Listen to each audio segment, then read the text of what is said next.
You know, we can't bring up fruit juices without playing a clip. Which clip is that? This clip. Now, the blueberry is one that can't work on its own.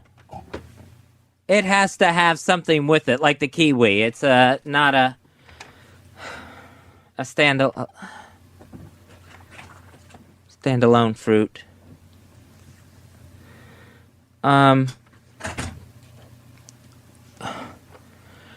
Why isn't that viral on the internet?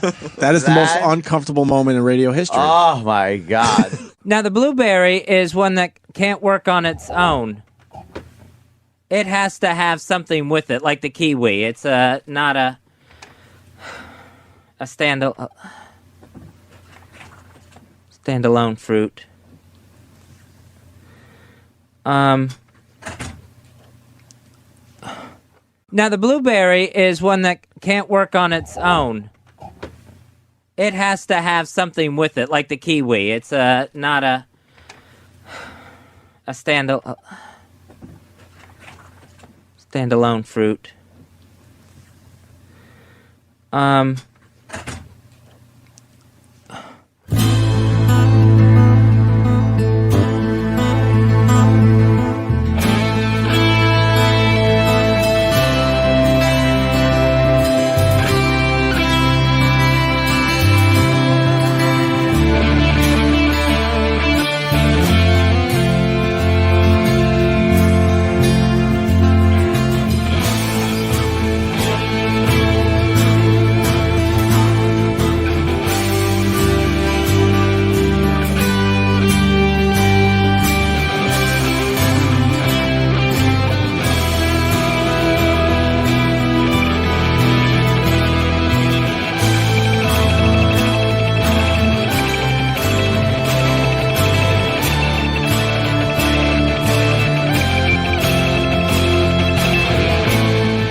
Wow, that's a big sip of coffee right there. Good morning to everybody. Welcome to my little live stream from the ocean. Who's this? Glenn Pedro. Yes, you are first on the YouTube, my friend. Congratulations. And of course, during this broadcast, you can support my page by sending stars. Yes, that would be very, very nice. That helps keep the podcast and the live stream free, my brothers and sisters. Who's first on the Facebook today? Let's go with, oh my God, it really is. Darren Albertson, you are first on the Facebook. Good morning to you, my friend. Good morning, Darren Russell. And all right, I got to do a couple more names here. Oh, shoot. Oh, shoot. Oh, shoot.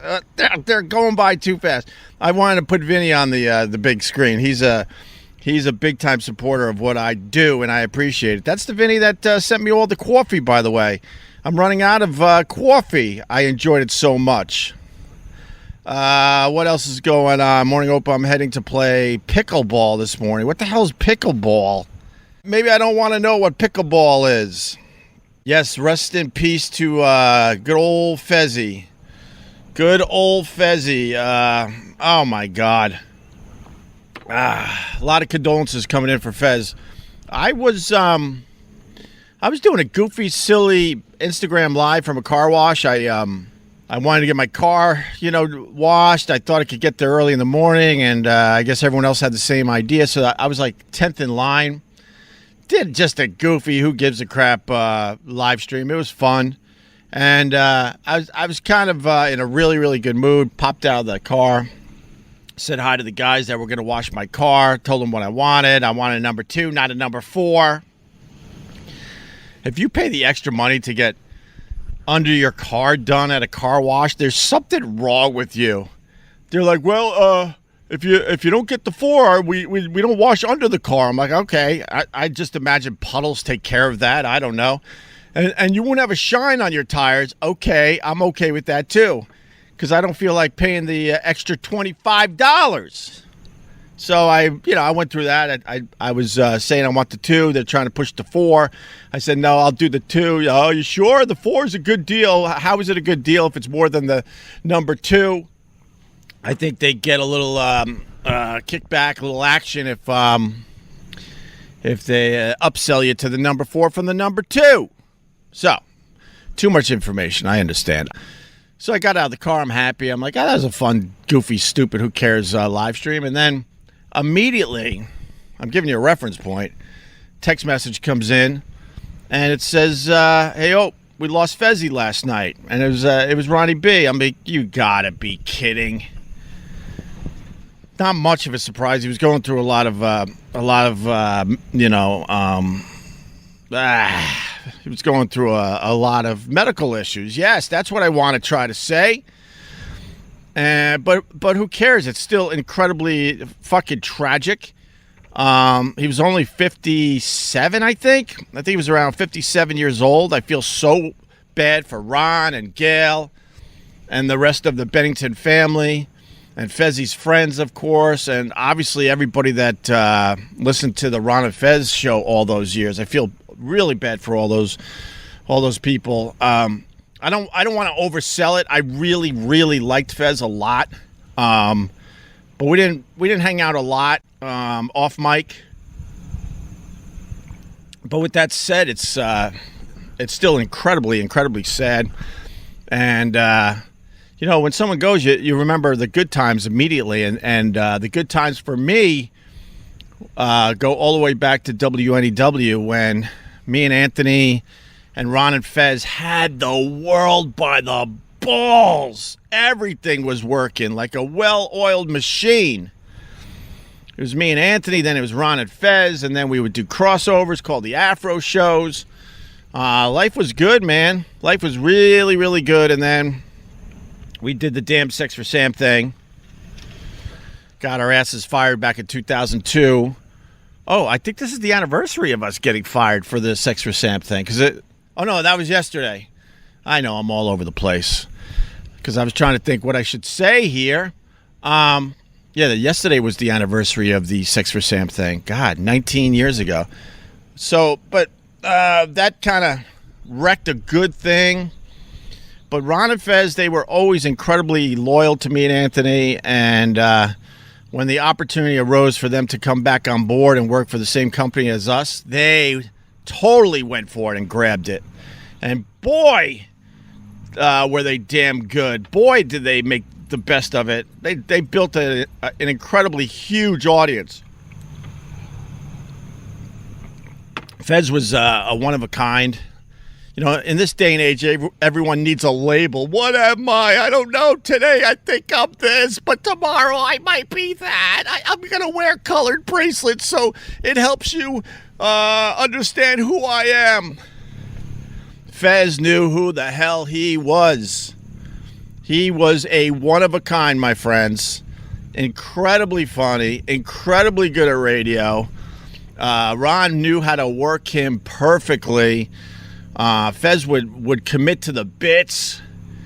They would be doing bits that would, I don't know, I think some of their bits are still going on. I have no idea. And then there were times you're like, is this a bit? I could never figure out Ron and Fez. Do they like each other? Do they hate each other? Is this a bit? Is this a work? Is this real? I loved that they made you question what was going on with that radio show. Of course they liked each other. Of course they loved each other. They were both loyal to a fault to each other. That's for sure. But Fez would do these bits, and it's like, Fez, how long has this bit been going on? He's like, it's been just under a year. Like, what the fuck, man? But man, he let it all out on the table when he wasn't feeling quite right in the head. He had no problem sharing that with everybody. He would shut down and all, and to listen to that on the radio was absolutely amazing as well.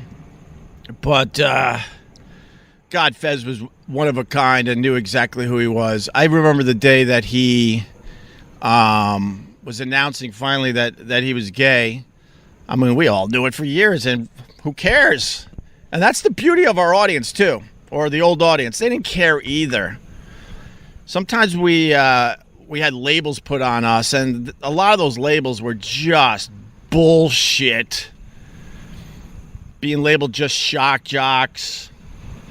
I think Andy Cohen like tried to call us out on something, and I'm like, you don't know this show. I talked to him off the air. I'm like, what are you doing? Do your research. We've always been very open to, let's just say, different lifestyles. And anyway, the day that Fezzy went on the radio and announced that he was gay, I remember listening to the show with my wife, and we were cheering for Fezzy. Cheering. And that was just another amazing day of radio that those guys pulled off. Oh, my God. Just so funny, so quick, so quirky. Fez and Ron, they would play the heel. They would play the baby face. I just did not know at times what was real. But, man, you had to listen to every single minute of it, right? My recollection of Fezzy and Ron, to be fair, back in the Ron and Ron days, I didn't. I don't remember hearing Fezzy, but here's my recollection. So long time ago, I worked at WBAB here on Long Island. I didn't make any money,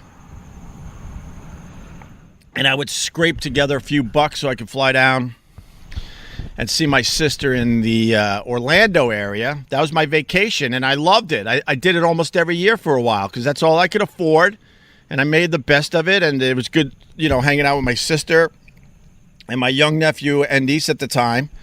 But I would lay in their backyard. This would be like, it'd be in the middle of winter, but I'm like, yeah, I'm in Florida. I could get a tan, While everyone else in Orlando in January and February, even though it's like 60, low 60s, they're all wearing winter coats, and I'm out there like it's, spring break and shorts and a T-shirt. And I would lay near their pool, and the leaves would be all over the place because it's not pool weather, but I'm making the best of my vacation. And back then, every time I traveled, I would try to tune into the local radio guys to see what they were doing because, that's way before syndication and the internet and apps and satellite radio. And I would tune in Ron and Ron, long story short. And I was like, these guys are freaking amazing. And I would tune them in like once a year for a week when I would visit my sister year after year. And then fast forward, me and Anthony are at WNEW in New York City. And we're building a talk station. The company gave a shit about my opinion and Jeremy Coleman. And I remember the day he goes, hey, there's a show I'm thinking of putting on, the station. It's called Ron and Fez. And I'm like, never heard of it, And Jeremy goes, do you remember the Ron and Ron show? And I'm like, oh, of course I do. And it brought me back to when I used to go down to Florida to see my sister for a little vacation. I was like, yeah, I know those guys. They're really fucking funny. So Jeremy goes to me, well, Ron and Ron broke up. He's now working with a new guy, Fez. That's how he presented it to me. And here's a cassette of their show, and I want you to go home and listen to it and get back to me. And I don't remember certain bits or any of that anymore. It's been way too many years. This is a memory from over 20 years ago. And I remember listening to this cassette or it was on a CD, whatever. And I was like, holy crap, is this unique and weird and strange and funny. And who is this Fez guy? Is that his real voice? And then Rod's working Fez and getting him worked up. And then I'm like, well, is he doing that on purpose to really bother Fez, or is Fez in on it? There were just so many unanswered questions with Ron and Fez, and that's one of the reasons I really, really enjoyed listening to those guys. And the show was called ronandfez.net. And what made it so unique, now you got to remember, everyone's trying to do something unique now, but in radio, it wasn't brave to do something unique. You found who was very, very successful and popular, and a lot of people just ripped that guy off, unfortunately. That's why Howard always goes, hoo, they're ripping me off, Robin.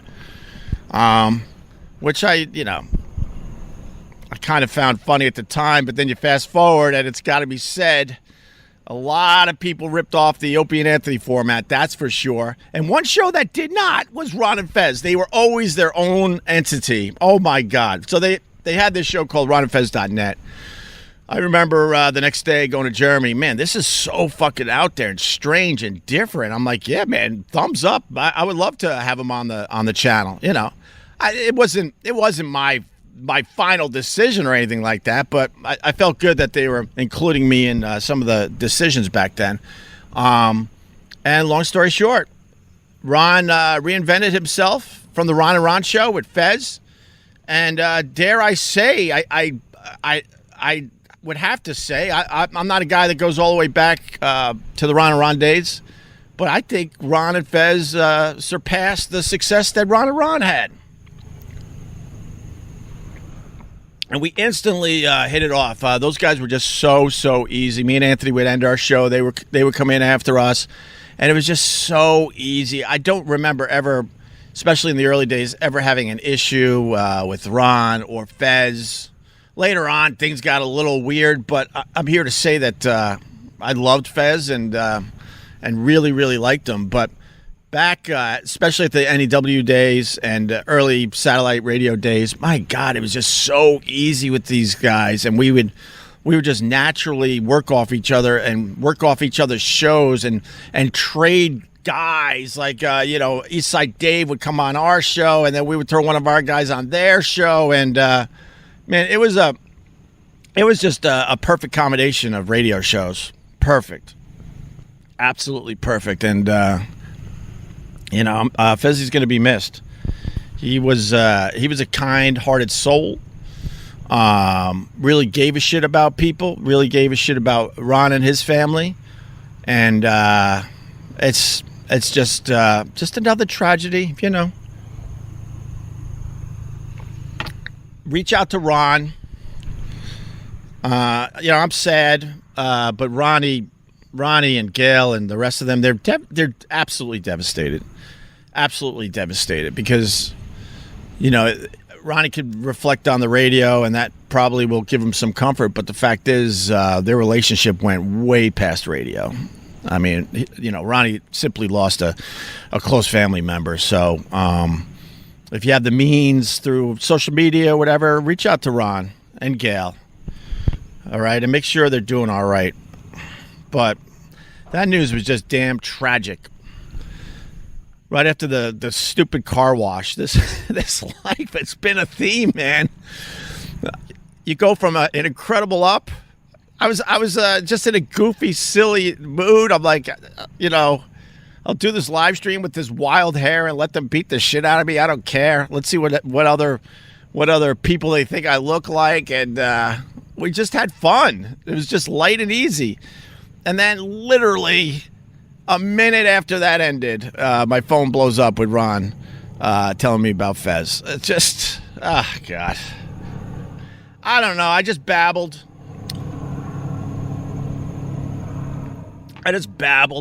Just some of my thoughts.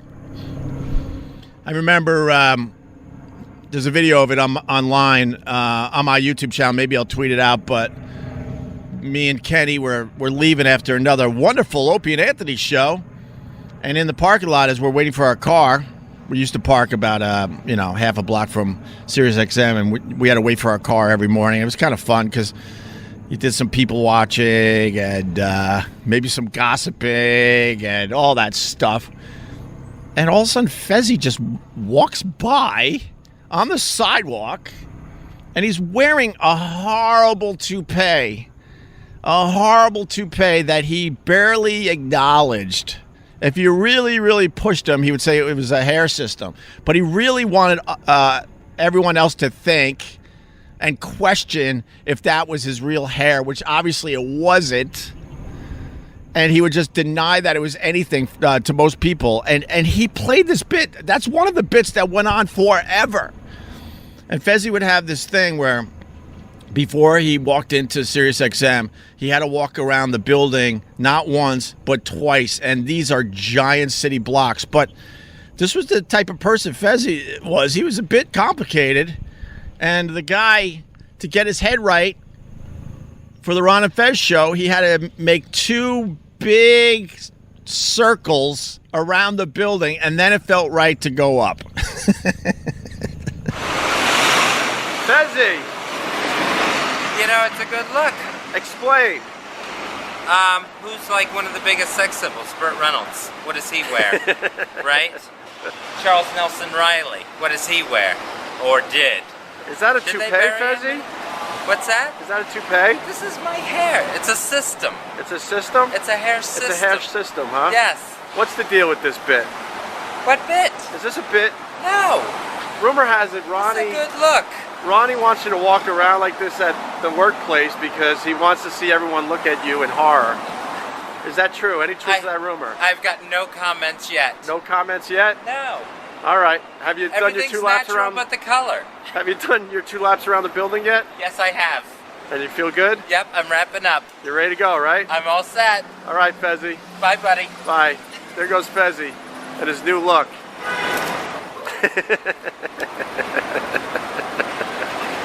Fezzy! And then there was the other time. I have to mention this as well. You got to remember, like, just imagine doing this at your workplace. Just imagine what would happen to you. You wouldn't last another minute in the building. You would be fired and on your ass within a minute. Me and Anthony were doing our show, having a good show, and every once in a while, especially Fezzy would just pop in with some new thing, some new bit, some new work. And door pops open. Fezzy comes in a Nazi costume. I think he was smart enough to have it just enough before it would be way over the top, even though the whole thing was, I don't know. I gotta look at the video again because I want to be accurate with this. But he came in as a Nazi with the mustache and started imitating Mr. H. And he wouldn't let it go. And me and even Anthony were completely horrified. We're like, he's going to get fired. And he's screaming and yelling and he's saluting and he's got Mr. H down pretty good. And we were left speechless when he left the studio. We were speechless. We were like, this guy has huge balls. Absolutely huge balls. And to get to the studio, he had to walk through a big part of the facility. And people, not everyone was in on the whole Opie and Anthony or Ron and Fez thing. They were absolutely horrified, but he didn't give 2 shits. He had a bit in his mind. He knew he would get a reaction from us, and boy, that day did he. Oh, wow. Oh, wow. Man, Ron and Fez, a little jealous how well those guys got along for a really, really long time. There were times for many years that me and Anthony were the bigger show. But I'm here to say that Ron and Fez were the better show. Ron and Fez had an amazing, amazing run, an amazing radio show. You could tell they really got along for a bulk of their time. And their fan base was unbelievable. Our fan base was unbelievable. I'm not downplaying my fan base from the old days. Of course not. But, man, their fan base was absolutely really, really loyal. And I don't remember in all the years I listened to Ron and Fez, and I listened to them a lot. It was one of the few shows I would search out. I don't remember them ever having a bad show. Barely a bad segment. Because even when the wheels were off, when Fezzy maybe was going through a thing or two, Ron knew how to spin that shit and work that shit.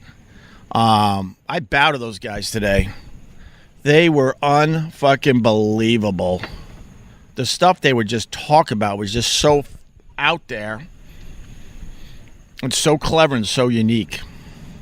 Ron Bennington at one time. Hey, Ira. Yeah, he did. Ron Bennington at one time owned Florida radio with Neil Rogers. Yeah, man. And Ron never had the huge ego. Everyone understood how talented Ron is. I was about to say was, but because my reference point isn't that great these days. I haven't heard Ron in a bunch of years. Every once in a while, I'll check out a clip online. Actually, I follow them on Instagram. I like the videos they're doing off air. They're really, really funny. But what was I going to say there? Shit, I got thrown off. King of Florida Radio. Blah blah blah. It don't matter. I'm just babbling. I guess maybe about them never having a bad show. It just it's a credit to Ron and Fez, how goddamn talented they were. So rest in peace, Fezzy. And make sure you reach out to Ron. He could use it, even if it's quick. Thinking of you, a little heart, little fist, whatever. Just do something. Just do something. Maria Grazia plena, Maria Grazia plena, Ave, Ave Dominus. That was beautiful. Oh, still going on. Still going on. That was nice, Arch. That's nice. We wanted to play Fez himself. This was his last show. I haven't even listened to this, so let's just give it a play, Chris. Thank you, everyone. This has just been such an absolute privilege. I can't believe this was my life, where you get to work with your best friend every single day. You get to come in and have some laughs, and just meet amazing people, and just thank you. And Ron Bennington, I just want to say I will cherish you. I will carry you in my heart the rest of my life. You changed my world, and I can't say thank you enough. And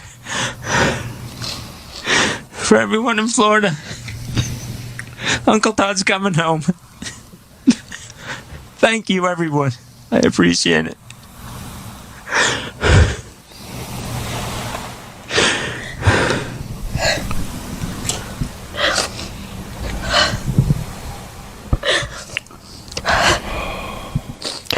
Oh, man.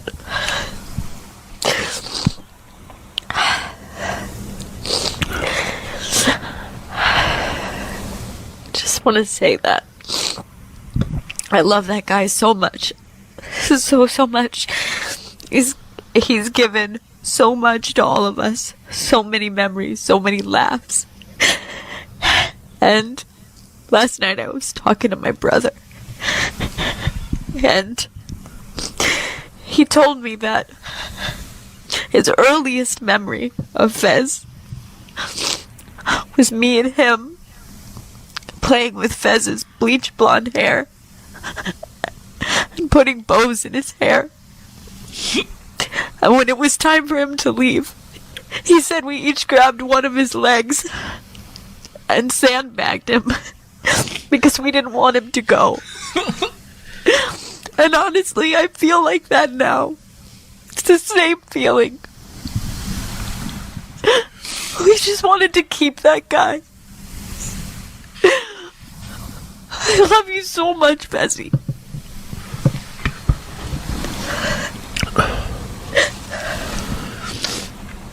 I love you too, Fez. And if I had the chance, I'd do everything different. I really would. Every move we made to try to do something, I don't think it was helpful at all. But between that and nothing, I wouldn't want to go through the problems all over again. I wish they were acorns, buddy. I wish they were acorns. We're going to miss him for the rest of our life, Gail. And I want to thank everybody.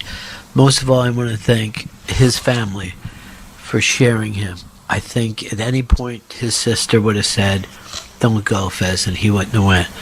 But he got on every plane. He went to all the markets. And he gave me a ride of a lifetime. And quite frankly, we wouldn't have this show here if it wasn't for him. We never would be doing the Bennington show. This show is a reaction to the show before. Yeah. That's what I keep doing. Next show, I plan on just working with really cute puppies, just having them jump through hoops and stuff. Thank you so much, Fez Whatley, and I mean that with all my heart. I love you, buddy. My family loves you. Thank you, everybody, for joining us today. It doesn't have to be the last time we talk about them. Take care.